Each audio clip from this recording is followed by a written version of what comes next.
Hello friends, welcome to Panna's vlog. ഇന്ന് ഞാൻ ചെയ്യാൻ പോകുന്നത് എൻ്റെ കയ്യിൽ കുറച്ച് A3 ഉണ്ട്. A3 പേപ്പർ കുറച്ചുണ്ട്, ഇത്തിരി കൂടുതലുണ്ട്. അപ്പോൾ നമുക്കതിങ്ങനെ ഓരോന്നായി എടുക്കുമ്പോൾ എന്താ പറയുക, ചിലപ്പോൾ രണ്ടെണ്ണമൊക്കെ ആയിട്ട് വരും.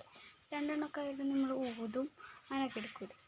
അപ്പോൾ വേറെ ട്രിക്ക് ഞാൻ കാണിച്ചു തരാം. ചിലവർക്ക് അറിയായിരിക്കും, അറിയാത്തവർക്ക് ഞാൻ പറഞ്ഞുതരാം. എൻ്റെ സ്കൂളിൽ സാറ് ചെയ്യുന്ന രീതി ഞാൻ കണ്ടിട്ടാണ്. ഞാൻ കാണിച്ചു തരാം. ആദ്യം തന്നെ നമ്മുടെ ഒരു വിരൽ വെച്ചിട്ട് നമ്മൾ ആ പേപ്പറുമ്പോൾ ഇങ്ങനെ സർക്കിൾ ചെയ്തുകൊണ്ടിരിക്കണം.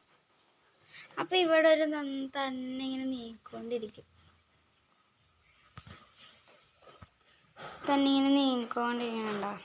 അപ്പോൾ ഞാനിങ്ങനെ ചെയ്യുകയാണ്. അപ്പോൾ ഇതിങ്ങനെ നീങ്ങി ഇങ്ങനെ വരും കേട്ടോ. ഇത് കണ്ടോ, ഇങ്ങനെ വരണ ഇങ്ങനെ വരാം. ഇങ്ങനെ നമുക്ക് ഇങ്ങനെ എടുക്കാം.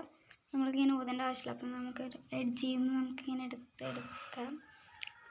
പിന്നെ നല്ല സ്പീഡിൽ നമുക്ക് ചെയ്യട്ടെ കേട്ടോ. ഒരു ഫ്ലവർ ഷേപ്പിൽ വരും. ഞങ്ങളുടെ സാറ് A4 ഷീറ്റ് പേപ്പറിലാണ് ചെയ്തപ്പോൾ ഒരു A3 ആയതുകൊണ്ട് ഇത്തിരി വലിയതായതുകൊണ്ട് ഇതിങ്ങനെ ഭയങ്കര വലിയ ഫ്ലവർ ഷേപ്പിലായിട്ടാണ് വരുന്നത്. കണ്ടോ, നമുക്കിങ്ങനെ അവിടെ നിന്ന് കുറച്ചും കൂടി വരാനുണ്ട്. കുറച്ചും കൂടി വരുന്ന കാരണം ഞാൻ അധികം ചെയ്യണില്ല. ഇങ്ങനെ പിടിക്കാൻ നമുക്ക് വലിയതായതുകൊണ്ട് പിടിക്കാൻ പറ്റണില്ല കേട്ടോ. അത് നമുക്ക് എഡ്ജിൽ നിന്ന് ഇങ്ങനെ എടുക്കാം. അപ്പോൾ ഈ വീഡിയോ കഴിഞ്ഞിരിക്കുന്നു. ടാറ്റാ, ബൈ.